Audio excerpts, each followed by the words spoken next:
It began with a sealed crimson dispatch carried through the labyrinthine corridors of Buckingham Palace long after midnight, a document so highly sensitive that even the most senior royal aides were strictly ordered out of the hallway before the final signature was placed upon the parchment.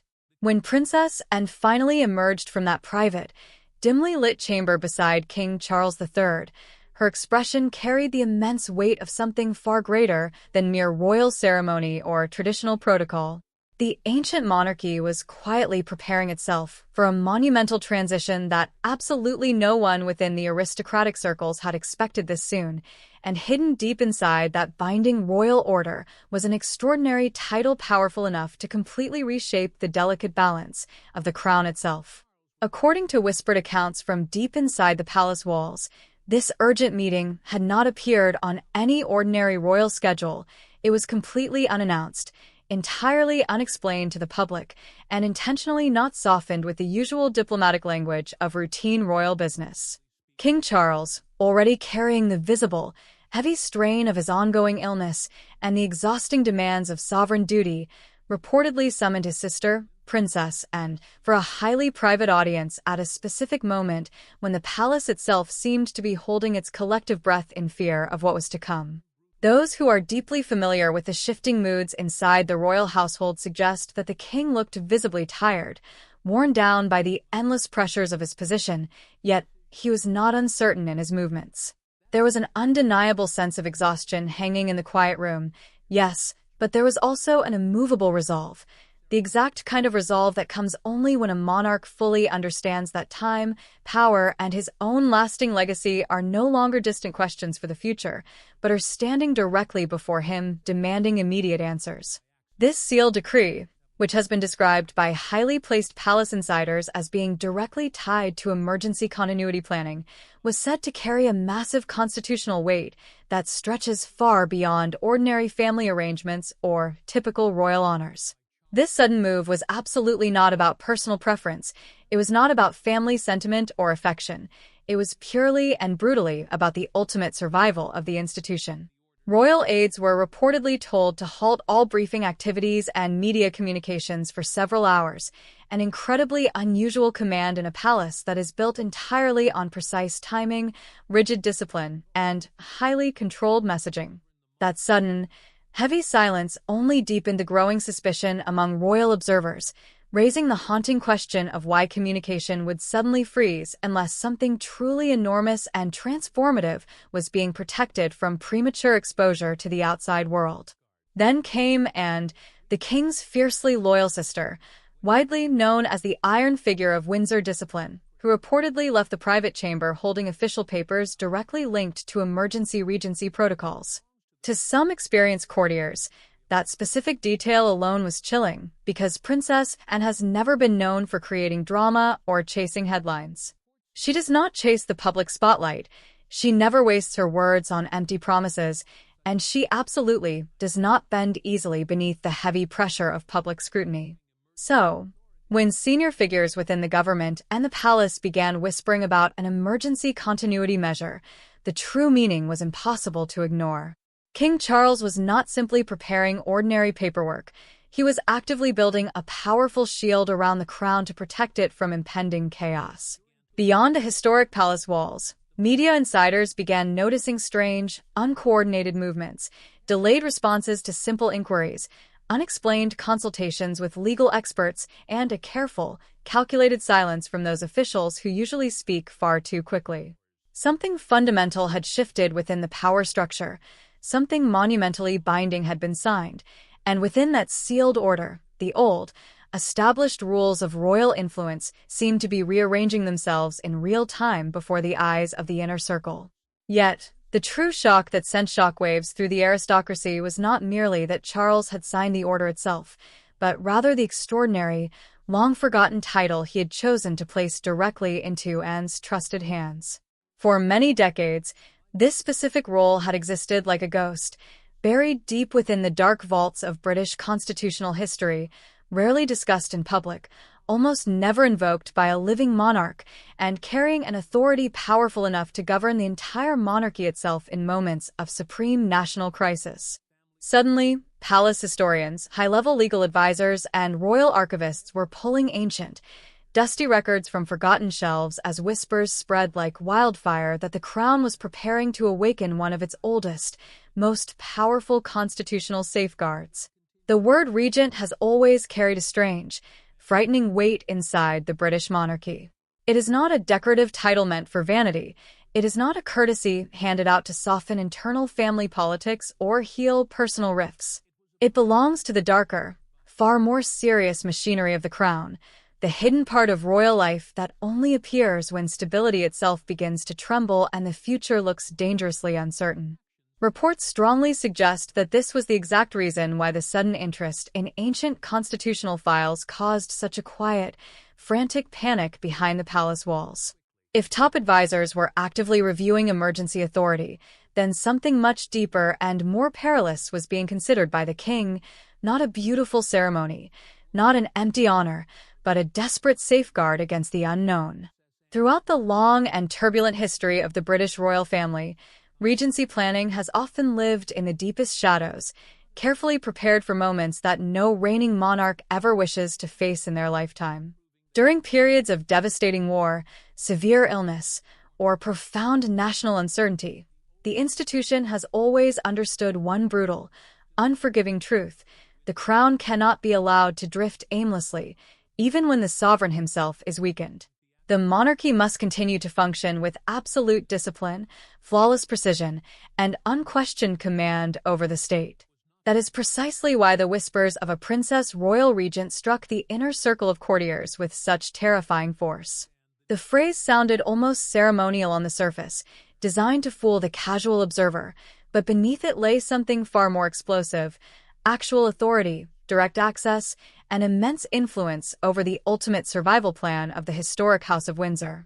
Princess Anne was absolutely not chosen for this monumental task by accident. Palace insiders have long described her as the single royal figure who is most resistant to panic, the one person who can be trusted completely to place duty far above personal emotion, ancient tradition far above temporary popularity, and the survival of the institution far above her own personal comfort. While other members of the family are constantly measured by their public charm, their media headlines, or their fluctuating public approval ratings, and has quietly built her unshakable reputation on pure endurance. She is the monarchy's disciplined enforcer, the one family member who does not flinch or hesitate when the hardest decisions must be made for the good of the realm. So, if constitutional experts were quietly consulted for months in total secrecy, as some highly credible reports suggest, then the question was never simply whether the palace needed a contingency plan for the future. The real question that haunted the king was who could be trusted completely to carry the weight of that plan without breaking under the pressure. That is exactly where the title became dangerous to the existing power dynamics. Granting the title of Princess Royal Regent would not merely honor Anne's decades of tireless service, it would signal to the entire world that Charles, facing the immense private burden of his failing health and the heavy public burden of his ongoing reign, wanted a powerful, stabilizing force standing directly at the absolute center of royal power. It would give Anne a real role far beyond public appearances, beyond cutting ribbons, and beyond delivering polished speeches. It would place her directly inside the complex machinery of continuity itself, a hidden place where decisions are never made for public applause, but strictly for the ultimate survival of the crown.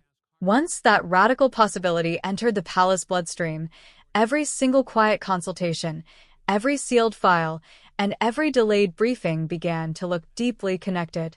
The monarchy was not dusting off ancient history for the sake of nostalgia. It was preparing itself for immense, unavoidable pressure. But while King Charles searched with increasing urgency for immediate stability, another deep, unspoken conflict was quietly unfolding inside the ancient royal household itself, hidden from the prying eyes of the relentless international press. By the time the first vague rumors of the signed royal order began leaking into exclusive aristocratic circles and high-level political institutions, the daily atmosphere inside the grand corridors of Buckingham Palace had reportedly turned completely icy and thick with unspoken dread. Different powerful factions within the sprawling royal household were suddenly asking themselves and each other the exact same dangerous question: if Princess and truly became the Princess Royal Regent with full emergency authority, who exactly among the current power players would lose their hard-earned influence around the throne? The precise answer to that question, as palace insiders deeply plugged into the system began to whisper in total confidence, was precisely what made the developing situation so incredibly explosive and unstable for everyone involved. Anne's newly granted authority would not simply add another senior, respected voice to the complex royal machine or provide a temporary hand to guide daily engagements. It possessed the legal power to completely change the entire flow of ultimate influence and access around the reigning king. For many consecutive years, direct, unfiltered access to King Charles had been one of the most fiercely guarded and valuable currencies inside the palace walls, determining whose agenda moved forward and whose was quietly buried. Who was permitted to brief him first thing in the morning, who was trusted to soften difficult or alarming news before it reached his desk, who ultimately shaped the tone and direction of his official decisions, and who stood closest to his side when his physical energy was severely limited by illness. These seemingly small operational questions carried far more political weight and institutional power than the general public could ever possibly see from the outside world. Now, with Charles's failing health forcing much tighter, exhausting schedules and sharper administrative controls over his daily life, the very real possibility of and stepping into a formal constitutional continuity role threatened to disrupt everything that the existing courtiers had built over the decades. Reports strongly suggest that senior royal advisors and personal secretaries were divided almost immediately into opposing, defensive camps, creating a silent war of words behind closed doors. Some far-sighted officials saw, and as the absolute only figure strong enough, disciplined enough, and loyal enough to protect the ancient monarchy from the terrifying abyss of national uncertainty.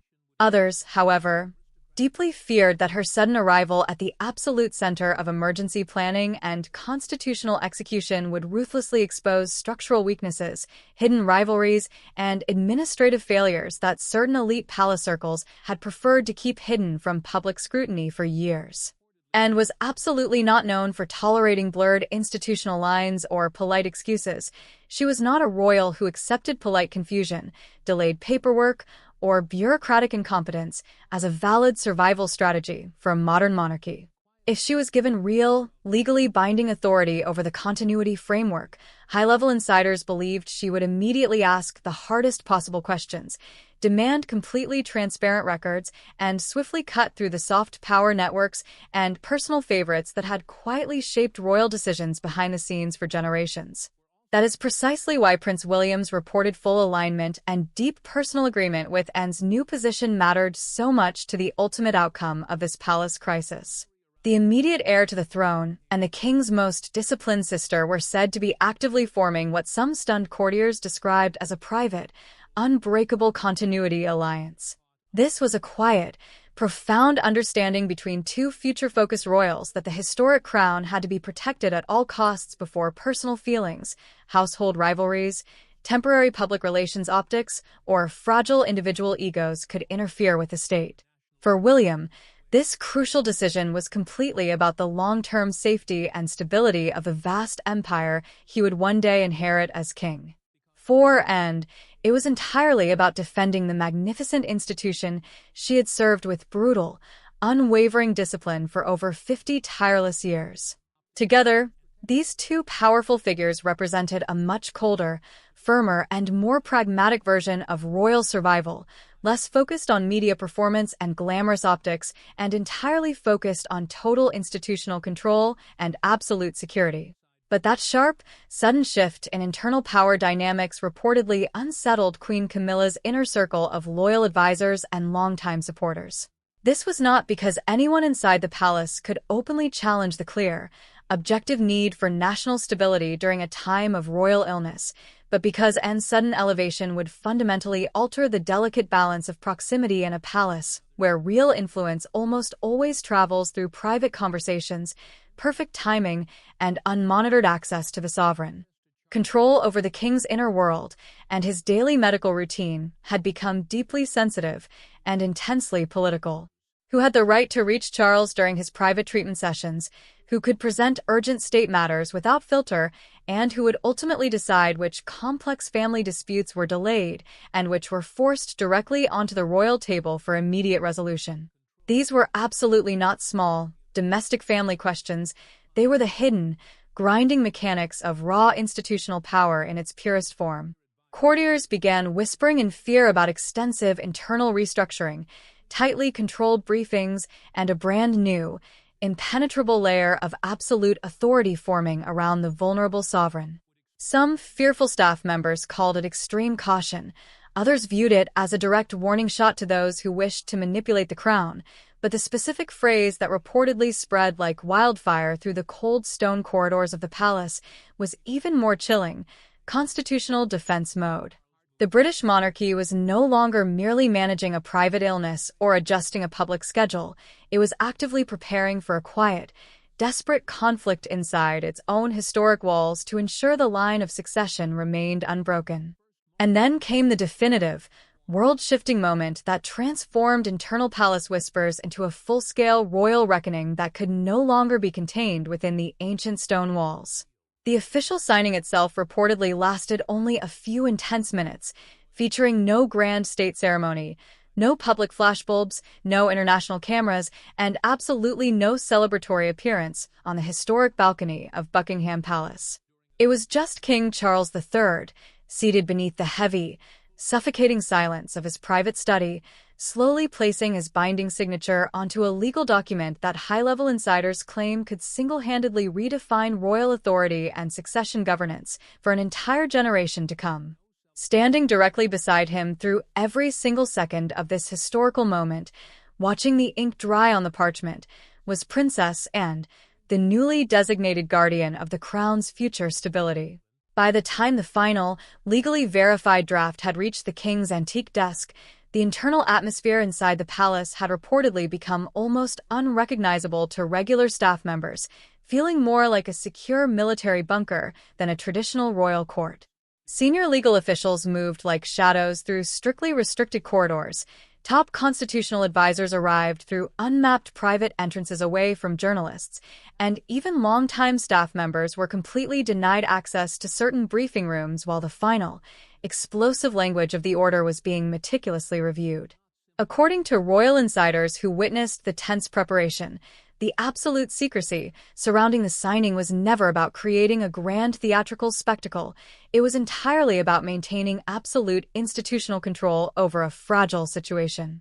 The palace leadership understood perfectly that once the official existence of this sweeping order became known to the public, speculation and anxiety would instantly explode across elite aristocratic circles, international political observers, and the global media. Yet despite the immense weight of the moment, Charles moved forward without a single trace of hesitation. Reports suggest that while the king appeared physically drained and deeply exhausted during the formal signing process, he remained emotionally resolute and completely focused on his duty to the realm. For months, vague whispers of emergency contingency planning had quietly circulated behind closed doors, yet this specific midnight session was the first real moment those private fears transformed into concrete, legally binding action. The historic order granting and the powerful title of Princess Royal Regent was no longer a theoretical idea for a distant future. It was signed, activated, and immediately entered into the hidden architecture of British royal continuity planning. Some well-placed insiders even claimed that the sensitive document contained highly specific emergency conditions under which Anne's structural authority could automatically expand if the crown faced sudden, severe instability during a future constitutional crisis. Whether those extreme reports were fully accurate or slightly exaggerated by fearful courtiers, the operational effect inside Buckingham Palace was immediate and undeniable. The true balance of royal influence had permanently shifted. What made the historic moment even more striking to those present was Anne's characteristically calm and unyielding reaction to her elevation. There was reportedly absolutely no internal celebration, no outward emotional display, and no visible sense of personal triumph or political victory from the princess. Those who are deeply familiar with her decades of stoic service inside the monarchy claim she accepted the immense responsibility with the exact same cold, unbreakable discipline that has defined her entire adult life. And this was never a matter of personal promotion, vanity, or family prestige. It was purely a matter of survival, a heavy historical burden, and a vital safeguard placed directly into her capable hands because Charles believed the institution simply could not afford weakness during an unpredictable era. But while the physical signing itself remained carefully hidden from the eyes of the public, the massive structural consequences became completely impossible to contain within the palace walls for long. Palace communication teams reportedly scrambled in a state of high panic to manage growing leaks as fragments of highly confidential information began slipping out into elite media circles. High-profile journalists started hearing unprecedented phrases like historic restructuring, emergency constitutional preparation, and major royal continuity measure from their trusted sources. Suddenly, conversations that once sounded like wild internet conspiracy theories began appearing in serious, highly respected royal commentaries across the world. Something profound and permanent had happened behind palace walls, and even the palace itself seemed entirely unsure how long it could keep the full, dramatic story from being completely exposed. Inside the most exclusive royal circles, the true meaning of the decree was already fully understood. Charles had done far more than merely honor his sister's long loyalty. He had placed the ultimate trust, executive authority, and long-term continuity of the state into the hands of the one royal whom many believed could successfully survive the immense pressures now surrounding the crown. In doing so, the king may also have quietly revealed to history how fragile the institution privately believed this transition moment had become. But the consequences of that midnight signature would ripple far beyond the palace walls and directly into the future of the British monarchy itself. What stunned experienced royal observers most was not Anne's quiet acceptance of the role, but rather Prince William's unmistakable, absolute silence afterward. There was no public distancing from the decision, no competing statements from his media team, and no effort to soften the profound constitutional significance of the move. Instead, insiders claim the heir to the throne privately viewed Anne's appointment as the ultimate shield protecting the crown during one of its most dangerous chapters. For William, the deeper meaning of Charles's historic decision went far beyond family affection or tradition. This was the monarchy tightening its inner circle at a moment when hesitation could become fatal to the lineage. William had watched the immense pressures build around his father for months, including the health concerns, the bitter palace divisions, and the constant public demand for reassurance, while private fears grew heavier behind closed doors. And he saw something incredibly rare inside royal life: absolute discipline without a single drop of hunger for personal power. Reports suggest William supported the move completely because he understood that Anne was not a rival to his future reign. She was the ultimate guardian of it, holding the line in the shadows so that he could one day inherit a crown that had already been fortified against chaos. And that is the absolute truth beneath the royal order. It was a confession written in the timeless language of duty, proving that even kings must prepare for what they cannot control, and even the most ancient institutions survive only when someone is willing to stand guard in the total silence.